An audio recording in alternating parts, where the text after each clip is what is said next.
हे ईश्वरा सर्वांना चांगली बुद्धी दे, आरोग्य दे, सर्वांना सुखात आनंदात ऐश्वर्यात ठेव. सर्वांचं भलं कर, कल्याण कर, रक्षण कर आणि तुझे गोड नाम मुखात अखंड राहू दे. सद्गुरुनाथ महाराज की जय. नमस्कार. मागच्या वेळेस आपण सामंजस्यावर बोललो. सद्गुरूंनी शहाणपणाची 6 मूल्य सांगितली. शहाणपणाची किंवा त्याला आपण मानवी संस्कृतीची जीवनमूल्य म्हणतो, किंवा आपण शहाणपणाची मूल्य म्हणूया त्याला. ती म्हणजे समता, सभ्यता, सामंजस्य, सहिष्णुता, समाधान आणि कृतज्ञता. ही 6 शहाणपणाची मूल्य आहेत. आपल्याला जर खरंच वर्क लाईफ बॅलन्स करायचं असेल, म्हणजेच सर्वतोपरी आपण सुखी, यशस्वी, समाधानी, शांती सर्व जर पाहिजे असेल आपल्याला, तर आपल्याला शहाणपण लागतं. आणि हे शहाणपणाची 6 मूल्य आहेत ना, ही इतकी महत्त्वाची आहेत की ही जर मूल्य तुम्ही जोपासली तर जीवनामध्ये तुम्हाला आनंदच मिळणार. लक्षात ठेवायचं. म्हणून मी सामंजस्यावर मागच्या वेळेला बोललो. आता सामंजस्य म्हणजे काय? साध्या भाषेत दुसऱ्यांना समजावून घेणं.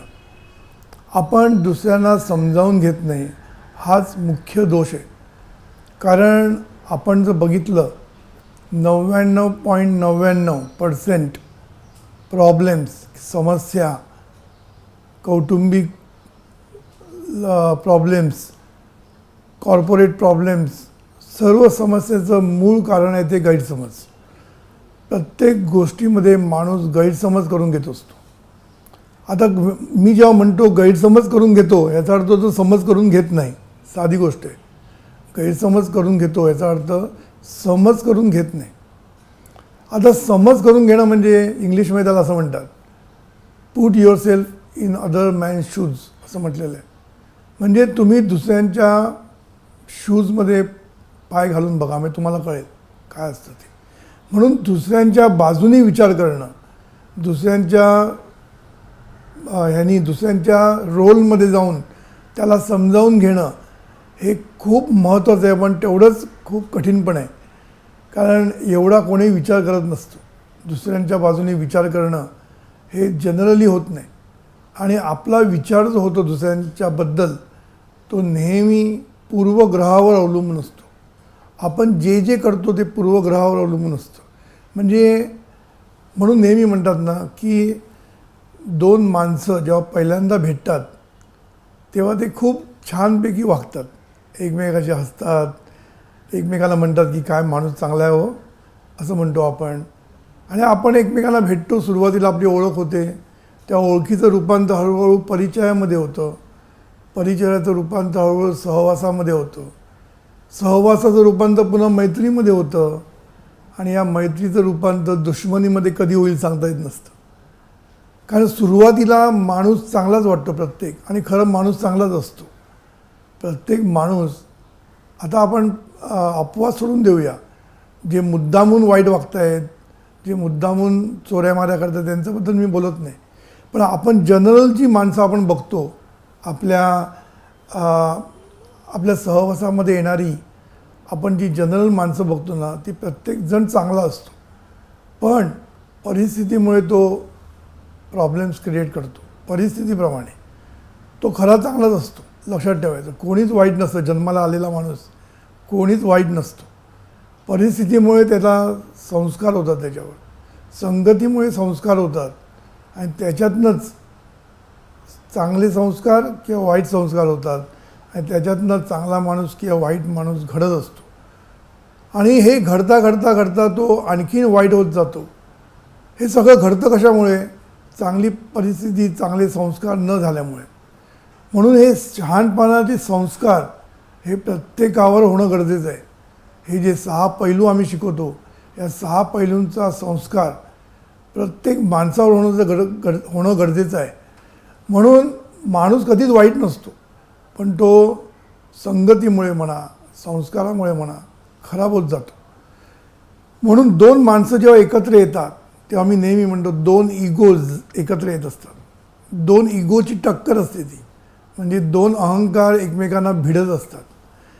आणि अशा वेळेला एकमेकांचा अहंकार जपत जेव्हा माणूस पुढे जातो तेव्हा ती मैत्री कायम राहते. म्हणून सद्गुरूंनी सांगितलं आहे की एकमेकांचा अहंकार जपा आणि स्वतःचा अहंकार चेपा. म्हणून जेव्हा आपण लोकांचा अहंकार जपतो त्याला सभ्यता म्हणतात.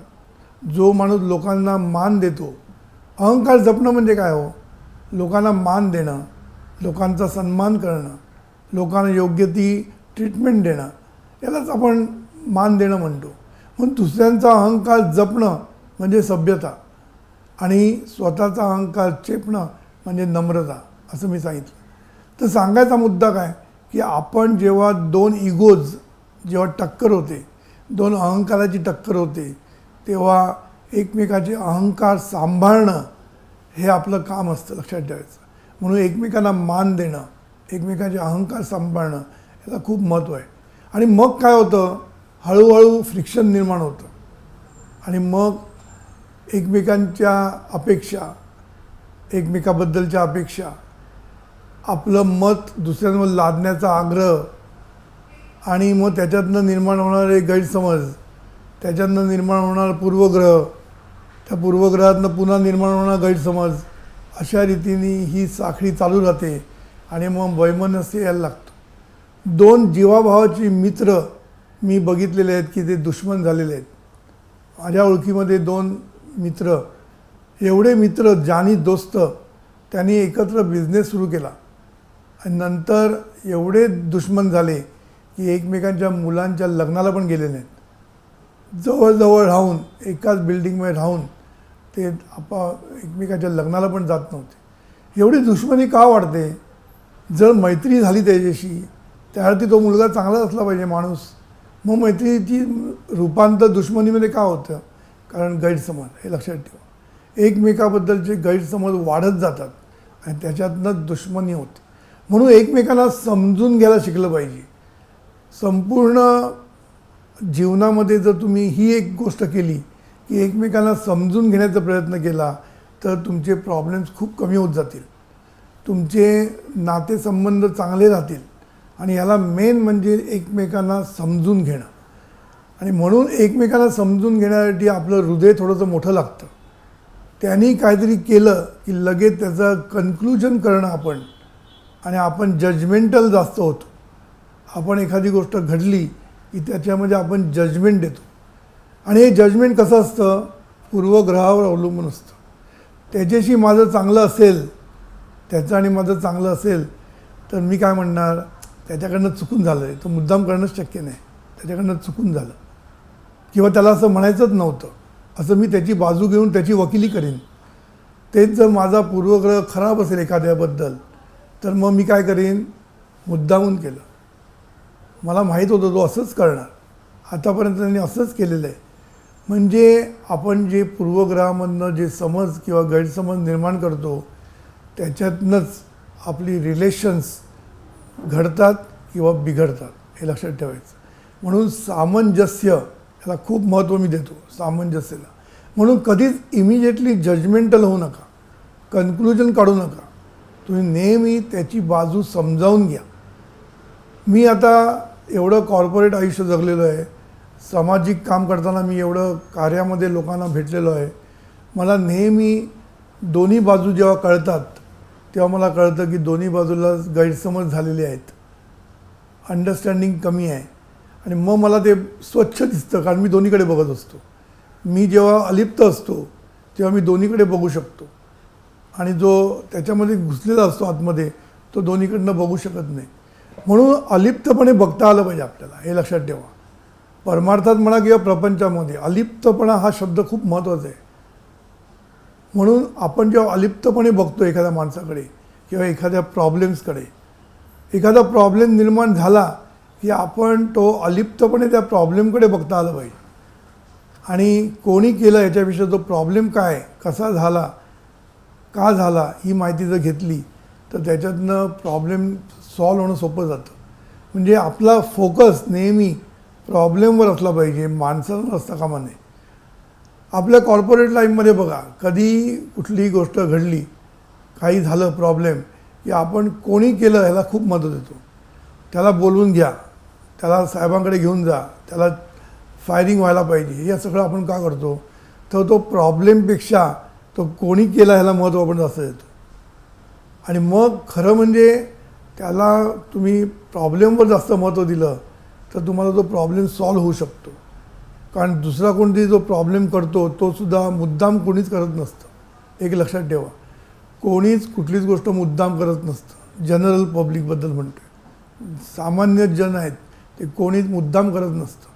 म्हणून एक लक्षात ठेवायचं की सामंजस्य याला खूप महत्त्व आहे. आणि या सामंजस्याचा एक पैलू म्हणजे तडजोड.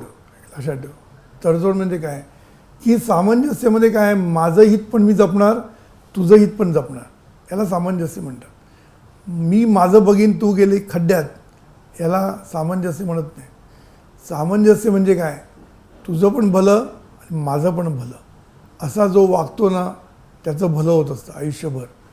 म्हणून तडजोड वृत्तीवर मी थोडंसं बोललं मागच्या वेळेला. लोकांना तडजोड म्हणजे बावळटपणा वाटतो. तडजोड कशाला करायची, आमची बाजू बरोबर आहे, आम्हाला माहीत आहे, आम्ही सत्ता माझ्याकडे आहे, तो काय करणार बघू दे, मी बघून घेईन त्याच्याकडे.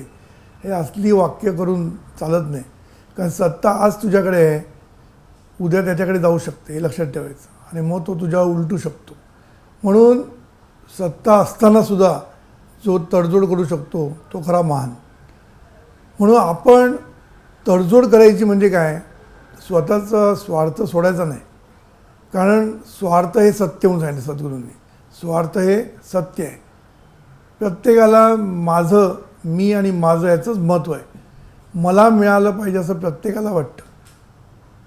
पण हा स्वार्थ कसा असला पाहिजे, मागच्या वेळेला मी सांगितलं, स्वार्थी वृत्ती आणि स्वार्थ जपणं, आपलं हित जपणं, याच्यामध्ये खूप फरक आहे. इंग्लिशमध्ये मी तर असं म्हटलं की सेल्फिशनेस आणि सेल्फ इंटरेस्ट याच्यामध्ये फरक आहे. आपला सेल्फ इंटरेस्ट जपणं हे खूप महत्त्वाचं आहे.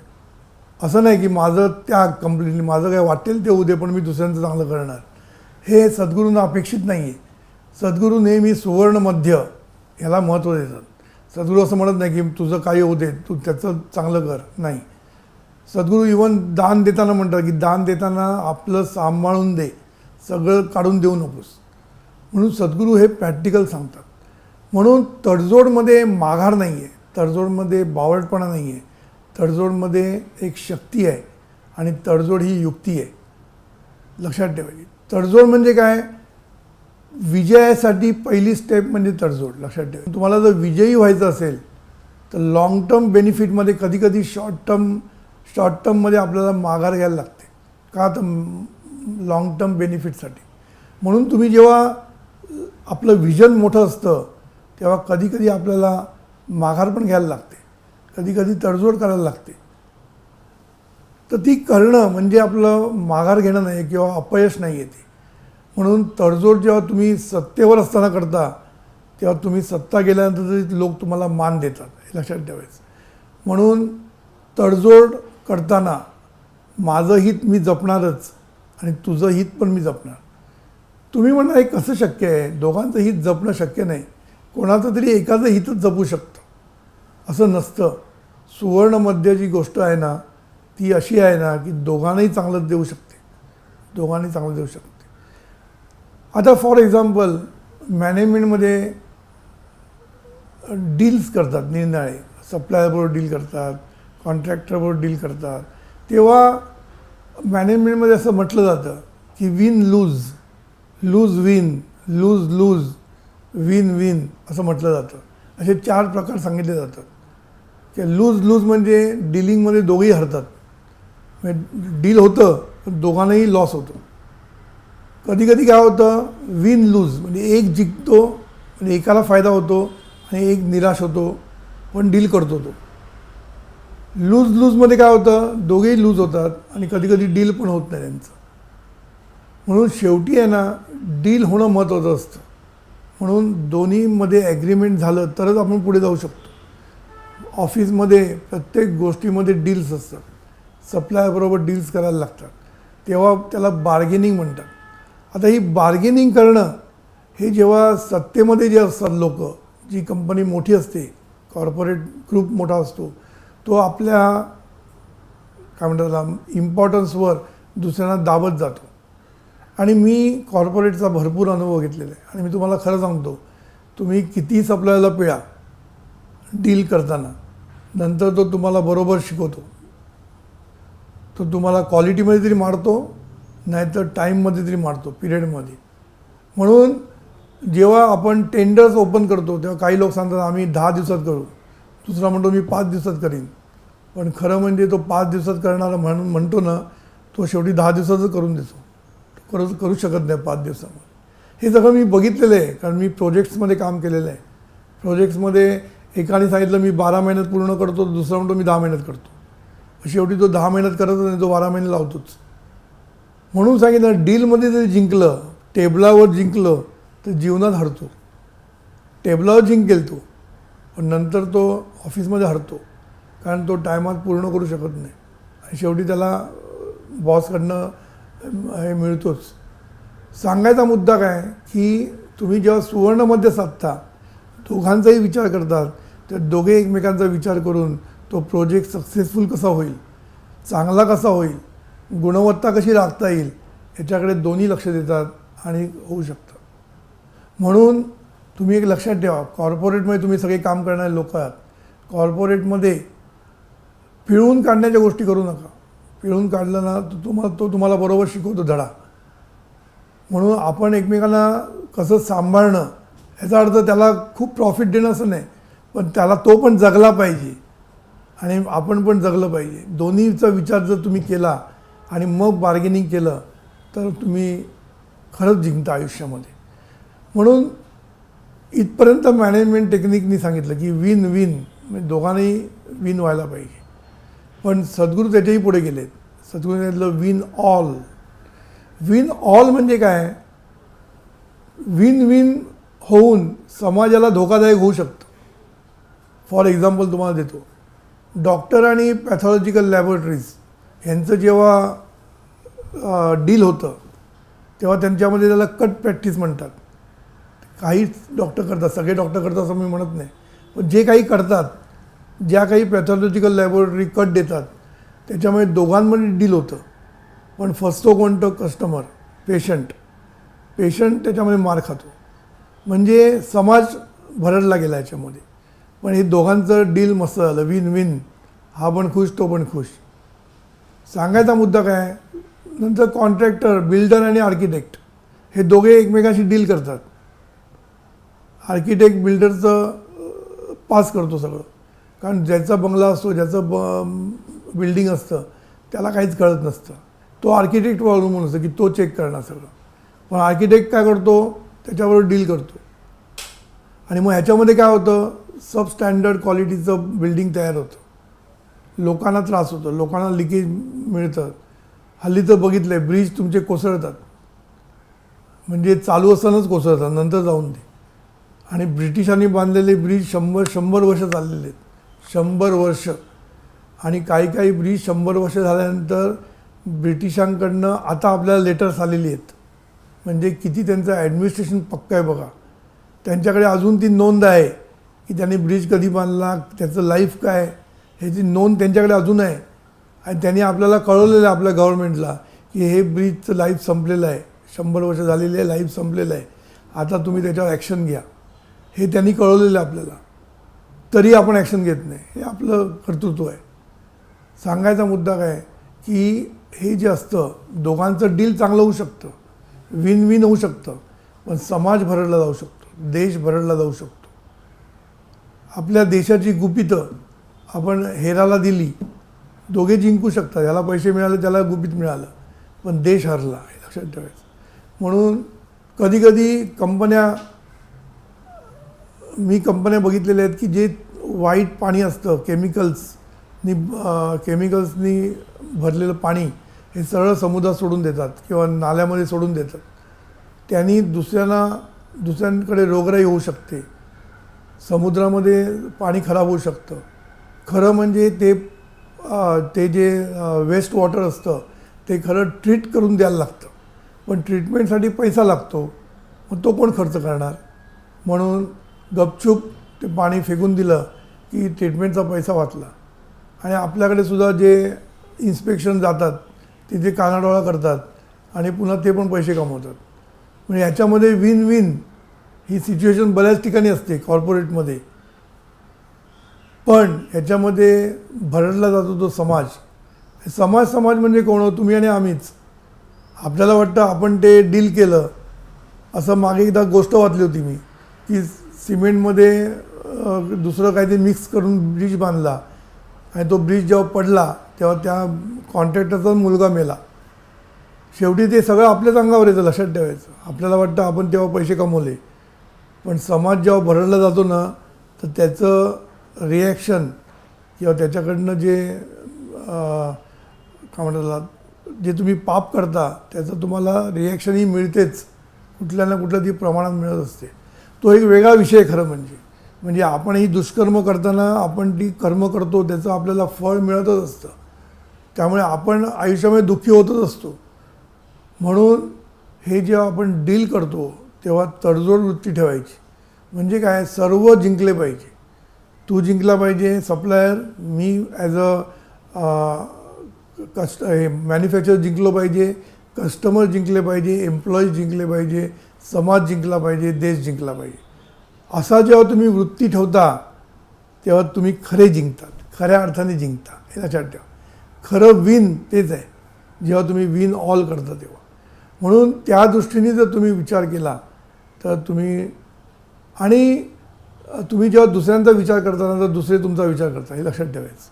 हा सद्गुरूंचा नियम आहे, निसर्गाचा नियम. काय? तुम्ही जेव्हा सर्वांचा विचार करता तर सर्व तुमचा विचार करायला लागतात. आपोआप तुम्हाला अनुभवच येईल की तुम्ही सर्वांचा विचार केल्यानंतर काय होतं. म्हणून विन ऑल ही सद्गुरूंनी मांडलेली संकल्पना आहे आणि त्याच्यासाठी सद्गुरूंनी सर्वांचं भलं होणं याला खूप महत्त्व दिलेलं आहे.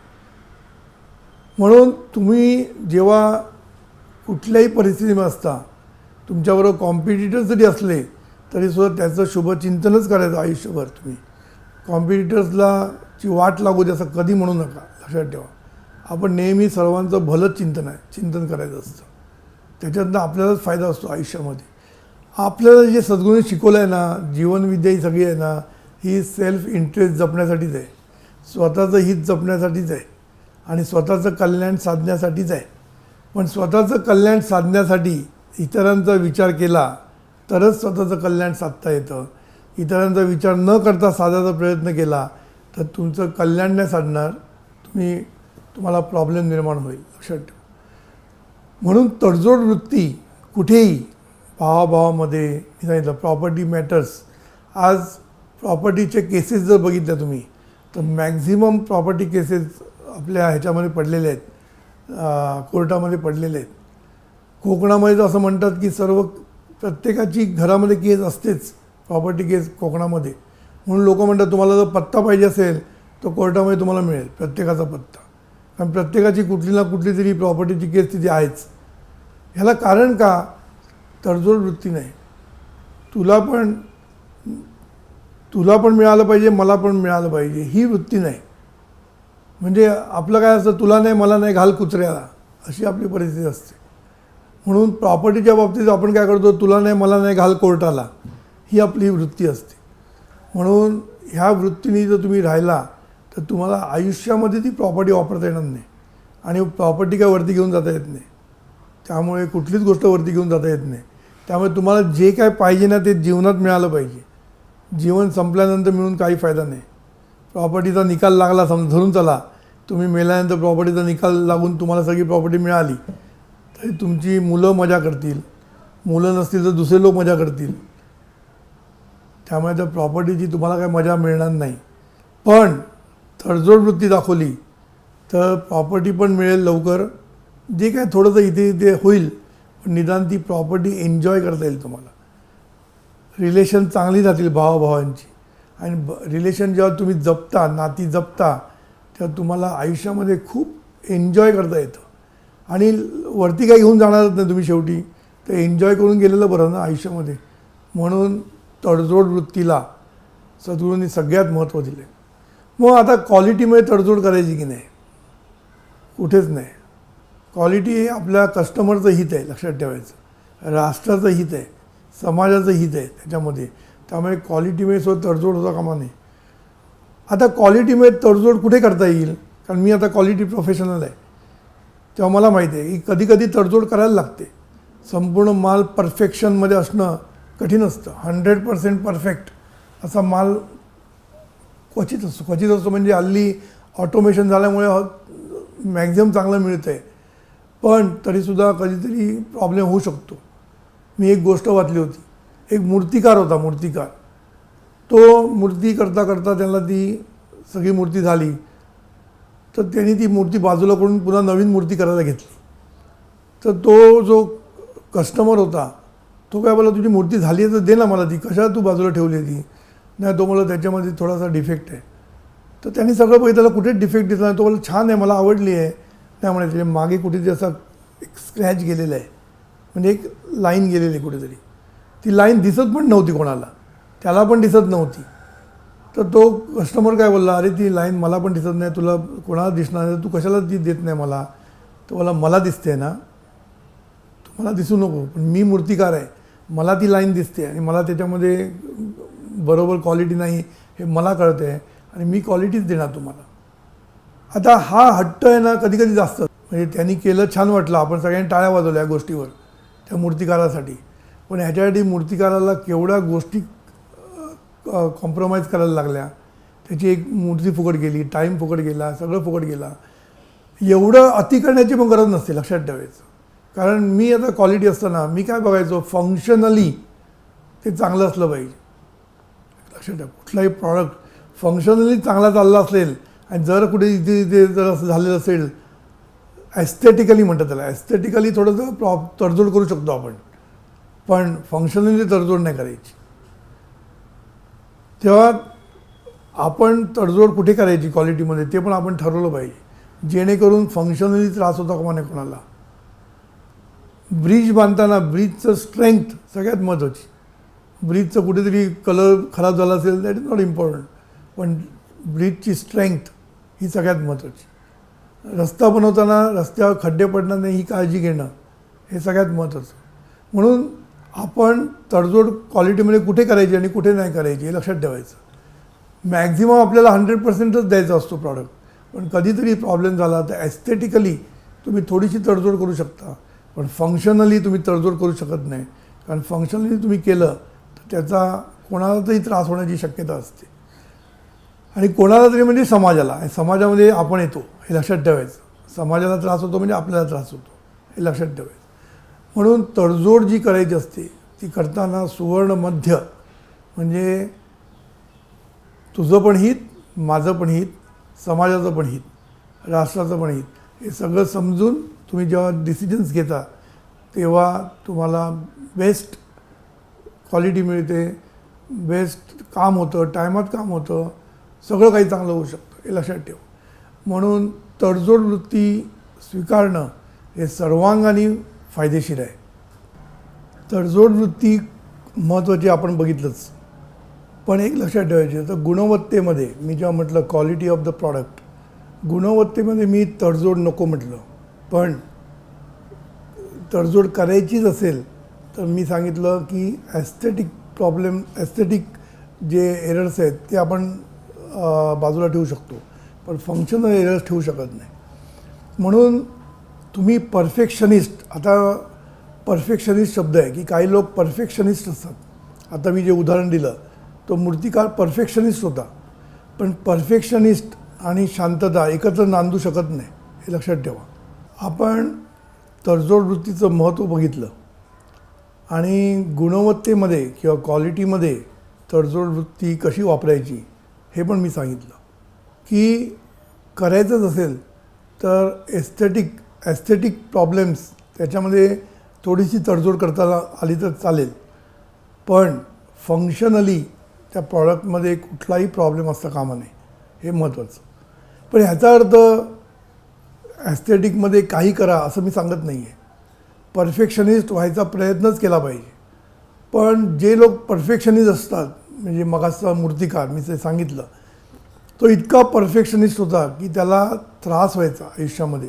कारण त्याला प्रत्येक मूर्ती थोडीशी जरी बिघडली, आणि मूर्ती म्हणजे तुम्हाला माहिती आहे जरा बिघडल्यानंतर काही करता येत नाही, तुम्हाला बाजूला फेकायला लागते. ह्याच्यामुळे त्याचा खर्च पण वाढायचा, त्याचा टाईम पण जायचा. त्याची गुणवत्ता जरी परफेक्ट असली तरी त्याला आयुष्यामध्ये तो शांती मिळणार नाही त्याला. म्हणून परफेक्शन आणि शांती हे कधीच एकत्र नांदू शकत नाही. म्हणून जे परफेक्शनिस्ट असतात त्यांचा आग्रह असतो की हे सगळं परफेक्टच व्हायला पाहिजे. आणि बरं, स्वतःपुरती मर्यादित नसतं, ते दुसऱ्यांना पण परफेक्शनिस्ट व्हायला प्रयत्न करतात. आणि दुसरे काय परफेक्शनिस्ट नसतात, त्यामुळे त्यांना त्याचा पण त्रास होतो. म्हणून जी बाई किंवा जो पुरुष परफेक्शनिस्ट व्हायचा प्रयत्न करत असतो तो दुसऱ्यांना त्रासदायक होतो, एक लक्षात ठेवायचं. म्हणून याचा अर्थ परफेक्शनिस्ट नको का? नाही, परफेक्शनिस्ट होण्याचा प्रयत्न करायचा, पण त्याचा आग्रह लोकांवर लादायचा नाही, आपल्यावर लादायचा. पण त्याच्यावरसुद्धा तुम्हाला जर शांती पाहिजे आयुष्यामध्ये तर परफेक्शनिस्टला शांती मिळणं कठीण जातं. म्हणून परफेक्शनिस्ट कसं पाहिजे की करायचा प्रयत्न करायचा, चांगलं करायचा प्रयत्न करायचा. त्याच्यासाठी विल पाहिजे, विल पॉवर. विल म्हणतात ना, इच्छा, की मी करणार ते चांगलंच करणार, ही इच्छा पाहिजे. आणि करता करता काही प्रॉब्लेम आलाच तर तो प्रॉब्लेममध्ये आपण जास्त त्रास न करून घेता तिथे आपण शांत राहता आलं पाहिजे. म्हणून आजकालच्या तरुणाच्या भाषेमध्ये चिल म्हणतात. तरुण म्हणतात चिल राहा, कूल राहा म्हणतात. पण ते कधी म्हणतात की जरी काही प्रॉब्लेम झाला, समजा एखादा प्रॉब्लेम झाला, त्यांच्याकडनं काही गोष्ट हरवली, त्यांचा समजा मोबाईल हरवला, तर बाप चिडणारच, बापाला 60,000 रुपये खर्च करायला लागतात. पण हे लोक बापाला काय म्हणणार, चिल, कूल. आता बाप कूल राहू शकत नाही, कारण बापाला 60,000 काढायचे असतात. मुलाला म्हणायला सोपं असतं. म्हणून काळजी घेणं, क्वालिटीसाठी काळजी घेणं, परफेक्शनसाठी काळजी घेणं, याला विल पाहिजे. आणि झाल्यानंतर त्याच्यावर त्रास करून घ्यायचा नाही जीवाला, तेव्हा चिल पाहिजे, लक्षात ठेवा. म्हणून कुठली गोष्ट करताना परफेक्शनसाठीच करायची, परफेक्शन होईल असंच करायचं, प्रयत्न करायची, इच्छा तशी पाहिजे, विल तसं पाहिजे. आणि झाल्यानंतर मग त्याच्यामध्ये आपण त्रास करून जीवाला घ्यायचा नाही, तेव्हा चिल व्हायला पाहिजे. म्हणून एक लक्षात ठेवायचं, ही पोझिशन पाहिजे आपल्याला. म्हणजे काम करताना परफेक्ट करणं या वृत्तीने, या इच्छेने, या अपेक्षेनेच काम करायचं. आणि नंतर जरा काही बिघडलं तर मग शांत राहायचं. त्याच्यावर उगीच माझं कसं काय बिघडलं तर काय होणार, ते होणार, त्याच्यावर चिंता करत बसायचं नाही. म्हणून काळजी घेणं आणि काळजी करणं याच्यामध्ये फरक आहे. काळजी कधी घ्यायची? व्हायच्या अगोदर. झाल्यानंतर काळजी करून काहीच फायदा नसतो. मोबाईल हरवल्यानंतर रडत बसणं यांनी काहीच उपयोग नसतो. किंवा वडील चिडणार, तापातापी होणार, भांडाभांडी होणार, यांनी काही फायदा नसतो. एकदा हरवल्यानंतर आपण काहीच करू शकत नाही. म्हणून आपण विद्यार्थ्यांनी म्हणा किंवा तरुणांनी म्हणा, प्रत्येक गोष्टीची काळजी घेतली पाहिजे. Negligence is not allowed. Perfection जसं एकदम परफेक्शनिस्ट हे वाईट असतं, तसं नेग्लिजन्स पण वाईट असतो. म्हणून नेग्लिजन्स नको आपल्याला. आपल्याला केअर घेतली पाहिजे, काळजी घेणं पाहिजे. काळजी घेण्याची वृत्ती असेल, परफेक्शन करण्याची वृत्ती पाहिजे. आणि मग त्याच्यातनं चूक झाली तर सोडून द्यायचं. म्हणून आपण ऑफिसमध्ये काम करताना परफेक्शनमध्ये काम करायचा प्रयत्न करायचा. आणि मग काय गडबड झाली थोडीशी चुकून, कधी कधी होते, नाही असं नाही, तेव्हा मग बॉस पण तुम्हाला सोडून देतो. आणि तुम्ही पण त्याचं घेऊन बसायचं नाही नंतर की आता असंच कसं झालं, माझ्याकडनं कसं झालं. आणि शांतता मग लाभत नाही अशा माणसांना. म्हणून परफेक्शनिस्टच्या मागे लागणं इज गुड. पण परफेक्शन नाही झालं तर कटकट करत बसणं, स्वतःला दोष देत बसणं आणि आपली शांती गमावून बसणं हे मान्य नाही. म्हणून एक लक्षात ठेवा की make a peace with imperfection असं म्हटलेलं आहे एकीकडे. Make a peace with imperfection म्हणजे इम्परफेक्शन झालं ना, मेक अ पीस, शांती राहा, चिल, कूल, त्याच्यामध्ये कटकट नको नंतर. पण होण्यासाठी प्रयत्न कर. चुकलं काय ते बघ. आता तू एकदा केलंस परफेक्शन आणि मग चुकलं, मग ती चूक तुझी पुढल्याला होणार नाही कशी ह्याच्यामध्ये इम्प्रूव्हमेंट कर.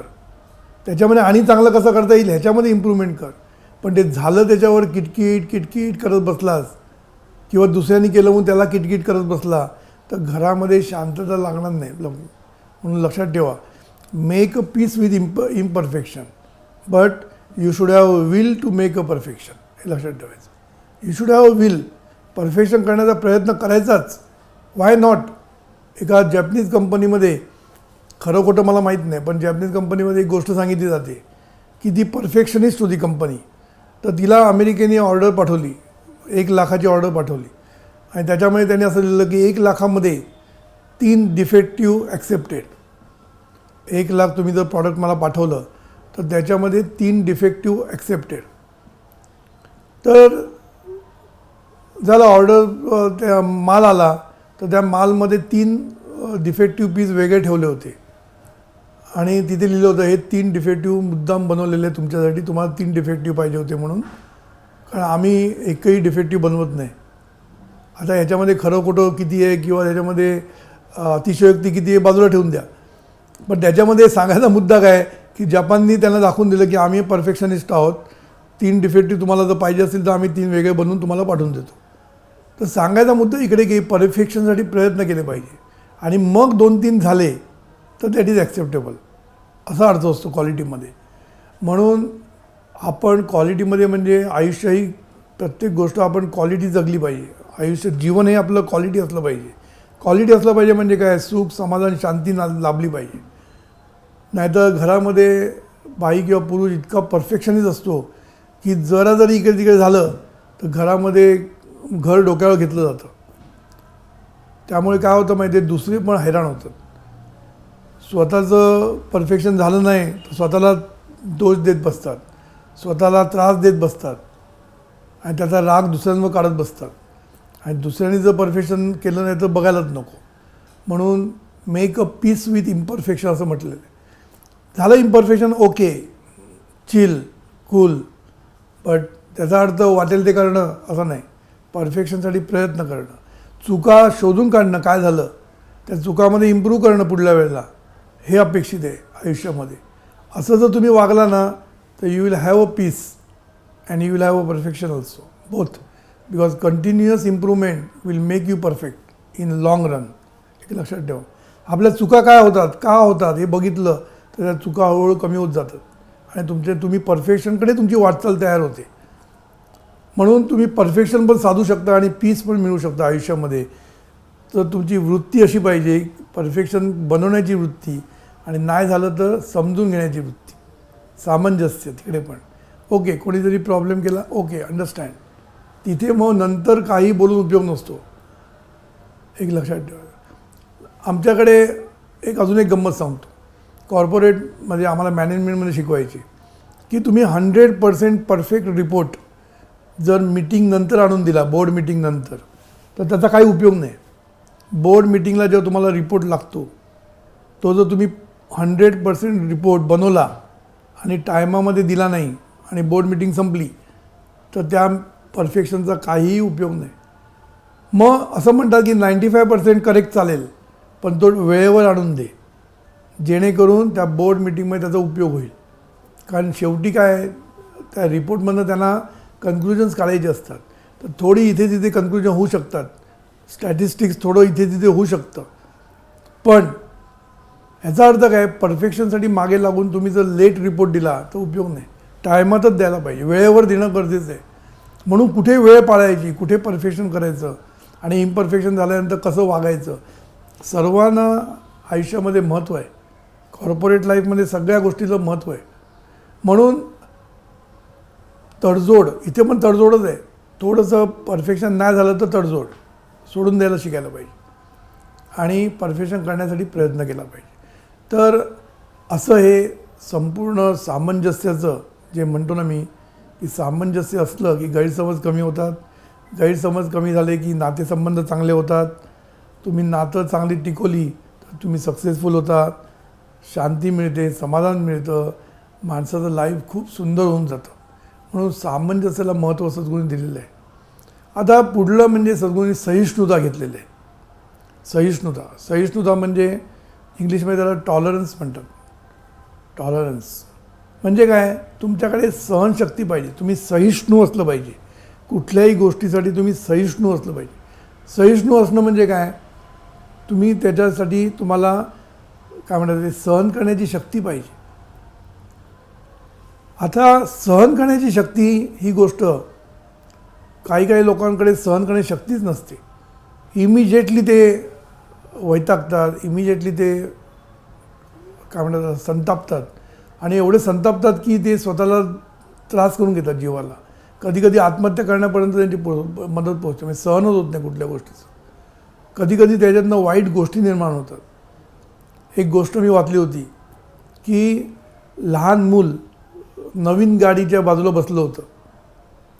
आपल्या वडिलांनी नवीन गाडी घेतली होती, ती बघत तो बाहेर आला होता गार्डनमध्ये आणि त्यांचे जे वडील होते त्यांनी तिकडे एक पाना की काहीतरी ठेवला होता, कशाचा टायरसाठी ठेवला होता. तर त्याला तो खेळ वाटला, तो पाना घेऊन तो गाडीवर मारत बसला, आवाज मस्त येत होता म्हणून. त्यामुळे तो नवीन कोरी करकरीत गाडीला थोडेसे स्क्रॅच यायला लागले खाली. त्याला ती मजा वाटत होती मुलाला, आपल्याला जर आवाज येतो म्हणून तो खुश मजा करत होता. थोड्या वेळाने वडील बाहेर आला, बघतो तो हा त्याच्यावर गाडीवर मारतोय.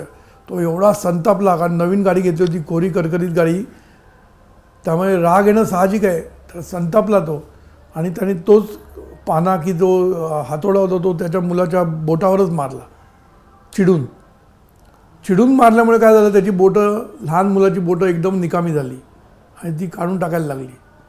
ती बँडेजमधनं जेव्हा त्याला हॉस्पिटलमध्ये न्यायला लागलं, मग तो घाबरला. लगेच त्यांनी त्याला उचलला, हॉस्पिटलमध्ये घेऊन गेला.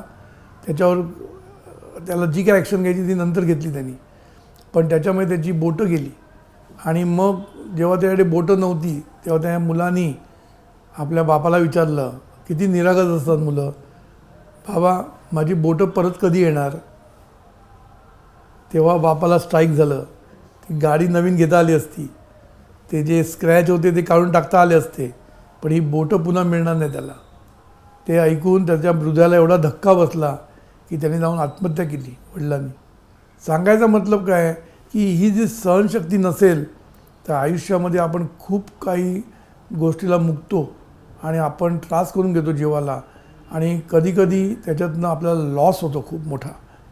काही लोक एवढेच रागीट असतात की डोकं आपलं भिंतीवर आपटून घेतात, विचार करत नाहीत. काही लोक हातात असेल ते फेकून मारतात, टी व्हीवर म्हणा कशावरही फेकून मारतात. ह्याला म्हणतात सहनशक्ती नसणं. म्हणून ही सहनशक्ती आपण वाढवली पाहिजे, कारण ती सगळ्या गोष्टी काय आपोआप नसतात. काही लोकांकडे ॲटोमॅटिक येतात, काही लोकांना आणायला लागतात, लक्षात ठेवायचं. म्हणून सहनशक्ती नसेल ना, मी तुम्हाला सांगतो, आज जे जेलमध्ये लोक आहेत, जेलमध्ये जे खुनी आहेत म्हणा किंवा जे काही आहे ना, ते at a spur of moment त्यांनी केलेलं असतं. त्या मोमेंटला त्यांना काही सुचत नसतं, ते बेभान होतात आणि त्या मोमेंटला ते खून करतात किंवा काही गोष्ट वाईट करतात. नंतर त्यांना पश्चाताप होतो. म्हणून ज्यांच्याकडे सहन करण्याची शक्ती नाही ना, त्यांना नंतर पश्चाताप करण्याची वेळ येते आयुष्यामध्ये.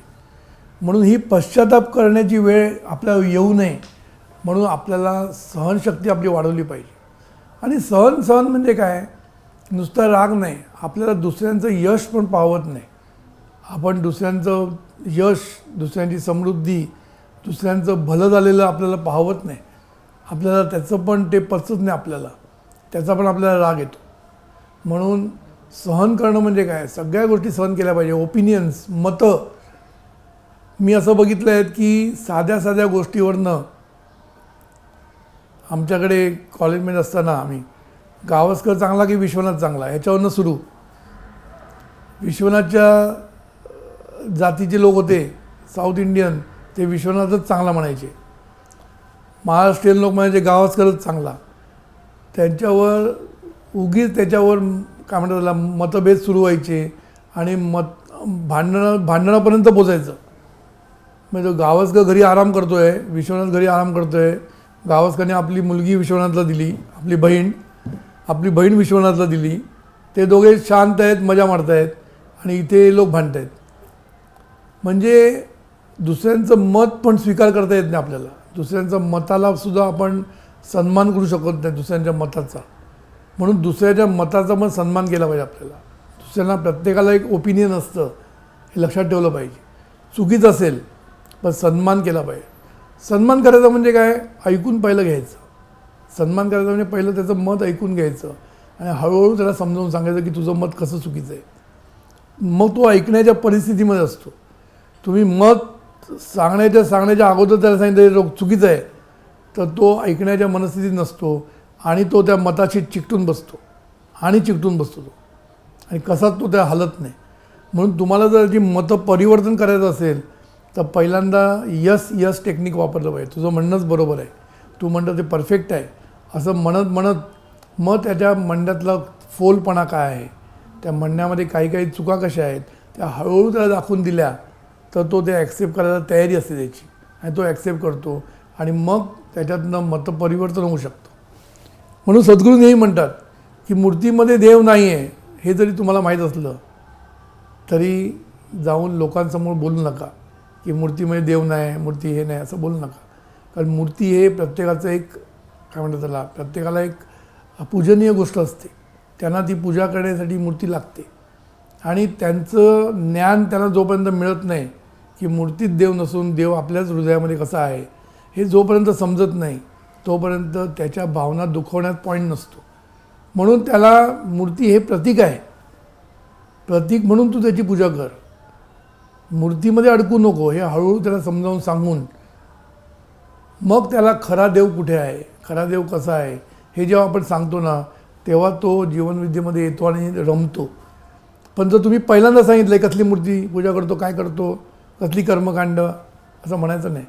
प्रत्येक कर्मकांडाला सुद्धा काहीतरी अर्थ असतो. तो अर्थ न समजून घेता लोक कर्मकांड करतात. म्हणून पहिल्यांदा त्यांना अर्थ समजावून सांगायचा. मग अर्थ समजल्यानंतर त्यांना कळतं की कर्मकांड ही गरजेची नाही, त्याच्यापेक्षाही चांगलं काय आहे. कारण शेवटी काय असतं माहिती आहे, आपण जेव्हा शिक्षण घेतो पहिल्यांदा डिग्रीमध्ये असतो आपण, मग हळूहळू पहिली दुसरी तिसरीत जातो. एकदम तुम्हाला काही PhDचं नॉलेज कोण देत नाही. तसं आपल्या पूर्वजांनी पहिल्यांदा तुम्हाला मूर्ती दिली, हे देव म्हणून सांगितलं. मग ते मूर्तीतनं पुढे हळूहळू तुम्हाला मूर्तीकडनं ह्या मूर्तीकडे आणायचं आहे. पूर्वजांना काय करायचं होतं, तुम्हाला ह्या मूर्तीकडनं ह्या मूर्तीकडे आणायचं आहे आणि ह्याच्यातलं देव पाहण्यासाठी संतांनी आपल्याला कसं पुढे वाटचाल करायची ती सांगितली. पण म्हणून एकदम जो डिग्रीमधला आहे त्याला जर तुम्ही सांगितलं एकदम PhD तर त्याला ते पटणार पण नाही. म्हणून डिग्रीमधल्या मुलांना डिग्रीचंच शिक्षण द्यायला पाहिजे. अशा रीतीने तुम्ही जेव्हा सामंजस्याने लोकांना सांगतात तेव्हाच लोक सुधारतात आणि तेव्हाच लोक जीवनविद्येमध्ये सुद्धा येऊन स्थिरावतात. माझ्या एक पाहण्यामध्ये गोष्ट आहे की आपण कर्मकांडापेक्षा कर्मचांगाला महत्त्व देतो. म्हणजे कर्मकांड केली म्हणून आम्ही कोणाला दोष देत नाही, पूजा केली म्हणून आम्ही कोणाला काय बोलत नाही. पण पूजा करण्यापेक्षा तुम्ही दुसऱ्यांना सेवा करण्याची, दुसऱ्यांची सेवा करण्याची, गरिबांची सेवा करणं याला आम्ही जास्त महत्त्व देतो. तर हे जे ह्याच्यापेक्षा ह्याला महत्त्व म्हणजे ह्याला महत्त्व आम्ही देत नाही असं नाही. तू सध्या हे कर, लहान आहे अजून तुला समजायचं आहे तोपर्यंत तू हे कर, नाही तर हे पण नाही आणि हे पण नाही असं नको व्हायला. काही लोक कर्मकांड पण करत नाहीत आणि कर्मचांग पण करत नाहीत, दोन्ही करत नाहीत. म्हणून हळूहळू कर्मकांडाकडनं त्याला कर्मचांगाकडे कसं आणायचं याला युक्ती लागते, युक्तियोग. घाईघाईनी कोणीच होत नाही. तर आमच्याकडे आमच्यातल्या एक माझ्या ओळखीच्यांनी काय केलं, सरळ सांगितलं मी कर्मकांड मानत नाही, हे मानत नाही. त्यामुळे लग्नामध्ये जी दुसरी मुलीकडची बाजू होती त्यांना जीवनविद्येची आवड कधीच लागली नाही. का नाही लागली, कारण त्यांना तुम्ही पहिल्यांदाच अटॅक केला, हे कर्मकांड करू नको, देवाला पूजू नको, एक असं नाही. सद्गुरूंनी असं कधीच सांगितलेलं नाही. सद्गुरूंनी सांगितलं काय, कर्मकांड तुम्ही करा, तुम्हाला नाही म्हणत नाही मी, पण कर्मकांडामध्ये तुम्हाला जेव्हा ज्ञान मिळणार तेव्हा तुम्हाला कळणं म्हणजे कर्मकांडाचा फोलपणा काय आहे. तो जेव्हा तुम्हाला समजेल तेव्हा तुम्हाला कर्मचांगाचं महत्त्व कळेल. खरा परमेश्वर समजल्यानंतर मूर्तीचं महत्त्व कमी होईल तुमचं. म्हणून सद्गुरूंनी असं कधीच केलं नाही. सद्गुरूंना देवळात नेलं तर सद्गुरू देवळाच्या बाहेर उभे राहिले नाहीत, आतमध्ये जाऊन मूर्तीला नमस्कार केला. पण मूर्तीला नमस्कार केला सद्गुरूंनी कोणाला नमस्कार केला हे सद्गुरूंना माहीत होतं, समजलं. म्हणून अतिरेक कुठल्याही गोष्टीचा करणं, म्हणून दुसऱ्यांची मतं इमिजिएटली बदलणं शक्य नसतं. लोकांची मतं परिवर्तन करायची असेल म्हणून सद्गुरू काय म्हणायचे, अहंकार गळून पडला पाहिजे. व्यसन गळून पडलं पाहिजे, अंधश्रद्धा गळून पडल्या पाहिजे. हा शब्दाला महत्त्व आहे. गळून पडणं म्हणजे काय? आपोआप पडणं, खेचून काढायचं नाही आपल्याला कोणाचं. म्हणून एक अंधश्रद्धा निर्मूलन आम्ही करत नाही. अंधश्रद्धा निर्मूलन आम्ही करत नाही. आम्ही खरी श्रद्धा कुठे ठेवायची शिकवतो आणि त्याच्यातनं अंधश्रद्धा गळून पडतं आपोआप. तसं व्यसन, शरीराचं महत्त्व काय हे समजावून सांगतो. शरीर साक्षात परमेश्वर कसा हे आम्ही समजावून सांगतो आणि त्या ज्ञानातून त्यांची व्यसनं गळून पडतात. हा आमच्याकडे जीवनविद्येचं जे महत्त्व आहे ते ह्याच्यामध्ये ज्ञानाच्या जोरावर या सगळ्या गोष्टी गळून पडतात आणि माणूस काय म्हणतात त्याला, माणूस अगदी मोकळा होतो. त्याला ज्ञानाच्या अधिष्ठानावर या सगळ्या गोष्टी आम्ही करतो. एक लक्षात ठेवायचं. म्हणून कुठलीच गोष्ट वाईट नाही. मूर्तिपूजा पण चांगली आहे, पण तिकडेच राहणं वाईट. आपण पुढे हळूहळू शिकत शिकत खऱ्या देवापर्यंत पोचलं पाहिजे. प्रपंच वाईट नाही, पण परमार्थ समजून घेऊन परमार्थाच्या अधिष्ठानावर म्हणजे शहाणपण, स्पिरिच्युअल विजडम, ह्याच्या शहाणपणावर जेव्हा तुम्ही प्रपंच करता तेव्हा प्रपंच पण सुखाचा होतो आणि परमार्थ सिद्ध होतो. म्हणजे सुख तुम्हाला खरं सुख मिळतं, खरं सुख मिळतं मी सांगतो तुम्हाला. पण नुसतं प्रपंच करत राहिला, पैसे कमवत राहिलं तर खरं सुख कधीच मिळत नाही. जे मिळतं ते फक्त कम्फर्ट्स ऑफ लाईफ एवढंच मिळतं आयुष्यामध्ये, बाकी काय मिळत नाही. कम्फर्ट्स भरपूर मिळतात पण खरं सुख म्हणतात ते मिळत नाही. खरी शांती म्हणतात ती मिळत नाही. मग काय केलं पाहिजे? प्रपंच करू नको म्हणत नाही सद्गुरू, प्रपंच करच, पण स्पिरिच्युअल विजडमच्या अधिष्ठानावर, शहाणपणाच्या अधिष्ठानावर, असं सद्गुरू शिकवतात. म्हणून मतं, दुसऱ्यांची जी मतं असतात ना त्याला रिस्पेक्ट करायला शिका. त्याचा मतं परिवर्तन करायचं आहे आपल्याला, रिस्पेक्ट करायचं म्हणजे त्याचं मत मान्य करायचं नाही आपल्याला, पण तात्पुरतं तरी मान्य केलं, त्याचा आदर केला त्या मताचा, तर तो माणूस खुश होतो आणि मग तुमची मतं ऐकायला तो तयार होतो. हे लक्षात ठेवा. म्हणून सहनशक्ती ही सर्व बाजूंनी आपण वाढवली पाहिजे. नुसती काही लोकांना सहिष्णुता, आपल्याकडे असहिष्णुता हा शब्द खूप फेमस झालेला आहे. इनटॉलरन्स म्हणजे काय? एक धर्माचे लोक दुसऱ्याच्या धर्माला इनटॉलरंट होतात. त्यांच्या कुठल्याही गोष्टी त्यांना टॉलरेट होत नाहीत, असं उपयोग नाही. त्या प्रत्येक धर्माचे काही नियम आहेत, काही गोष्टी आहेत, तर त्या समजून घेऊन आपण त्याला मान देणं, त्याचा आदर करणं हे महत्त्वाचं आहे. म्हणून आपण धर्माधर्मामध्ये मारामारी का होतात? कारण एकमेकांच्या धर्माचा, त्यांच्या मताचा आदर करत नाही. म्हणून सहनशक्ती म्हणजे फक्त राग येणं नाही. एखादी गोष्ट घडली, राग येतो माणसाला, मनाविरुद्ध घडली तर राग येतो, तर ती एक गोष्ट झाली. पण दुसऱ्यांची मतं पण आपण सहन करू शकत नाही, दुसऱ्यांचं यश सहन करू शकत नाही. ह्या सगळ्या गोष्टीला सहिष्णुता म्हणतात. म्हणून सहिष्णुता ही गोष्ट खूप मोठी आहे. सहिष्णुता छोटी गोष्ट नाही, लक्षात ठेवायची. सहिष्णुतेला खूप मोठं पर्स्पेक्टिव्ह आहे त्याला. म्हणून सहिष्णू असणं ह्याच्यामध्ये खूप गोष्टी आहेत. करुणा, त्याच्यामध्ये करुणा पण ही गोष्ट येते. करुणा, लोकांबद्दल वाटणं, हे पण सहिष्णुतेचं लक्षण आहे. म्हणून आज काय झालं माहिती आहे? भावना हरवून चाललेल्या आहेत. आज जर तुम्ही कॉर्पोरेटमध्ये बघितलं तर भावना शून्य झालेलं आहे कॉर्पोरेट लाईफ. काही बघत नाही, मुलगी बघत नाही, बाई बघत नाही, तिचा घरी प्रॉब्लेम बघत नाही, फॅमिली लाईफ बघत नाही, आरोग्य बघत नाही. लोकांना पिळून काढणं एवढंच माहीत आहे, काम काढणं, बाकी आम्ही माणसाला महत्त्व देत नाही. हे जे भावनाशून्य गोष्ट चालली आहेत कॉर्पोरेटमध्ये ती बरोबर नाही. माणसांची कन्सर्न, त्याला कन्सर्न फॉर पीपल म्हणतात. कन्सर्न फॉर पीपल खूप महत्त्वाची असते. ती तुम्ही नाही केली तर तुम्ही सहिष्णू नसतात. त्यांच्या दुःखाबद्दल जर तुम्ही सहिष्णू नाही, सहन म्हणजे काय? नुसतं सहन नसतं. सहिष्णू असणं म्हणजे दुःखाशी आपण समरस होणं, हे पण सहिष्णुतेमध्ये येतं. म्हणून सहिष्णुतेचे खूप पैलू आहेत, ते पैलू आपण हळूहळू बघणार आहोत. म्हणून सहिष्णुता ही जी गोष्ट आहे ना खूप मोठी आहे, त्याचा पर्स्पेक्टिव्ह खूप मोठा आहे, त्याला निरनिराळे अँगल आहेत, ते आपण हळूहळू बघायला सुरुवात करू आणि आपण पुढे जाऊ. आज आपण इथेच थांबूया. आज आपण जेव्हा शिकलो त्याच्यामध्ये आपण सुरुवात केली सामंजस्य, हा एक महत्त्वाचा पैलू आज मी सांगितला. आणि सामंजस्याचे पैलू म्हणजे तडजोड वृत्ती.